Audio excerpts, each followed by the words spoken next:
Le cloud computing ou informatique dans le nuage est en train de révolutionner l'entreprise. Cette avancée technologique signifie en effet plus de souplesse d'organisation et optimisation des ressources. Il concerne ainsi toutes les industries, même les PME.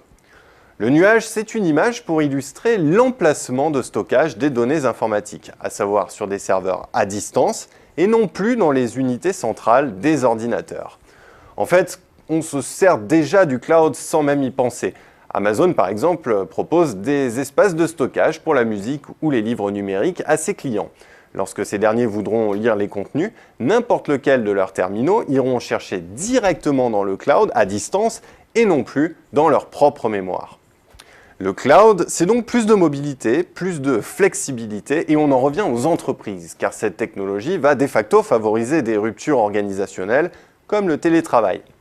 Autre avantage, si le terminal ne fonctionne plus ou est égaré, les données ne sont pas perdues puisqu'elles restent centralisées sur le cloud. Cette centralisation permet aussi d'accéder systématiquement à la dernière version d'un document élaboré collectivement. C'est par exemple ce que fait le loueur de matériel Kiloutou pour le suivi de ses relances clients. Mais les gains de temps et donc de compétitivité ne s'arrêtent pas là. Le cloud allège aussi le déploiement des solutions informatiques. De 1 jour à 30 minutes pour un système d'exploitation ou même à 12 minutes pour l'installation d'un système de base de données. Un exemple, meilleurtaux.com a unifié son CRM sur le cloud. Le courtier de crédit en ligne profite ainsi des mises à jour automatiques et de coûts de maintenance réduits. Autre gain, l'optimisation des ressources en informatique, dont le taux d'utilisation moyen atteint en entreprise à peine 10%. Le cloud permet d'augmenter ou de diminuer l'infrastructure en fonction des besoins immédiats. Et les entreprises payent selon la prestation, en général périodiquement.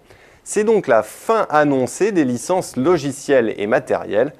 Les dépenses en informatique deviennent des dépenses opérationnelles et non plus d'investissement, avec à la clé des risques moins élevés.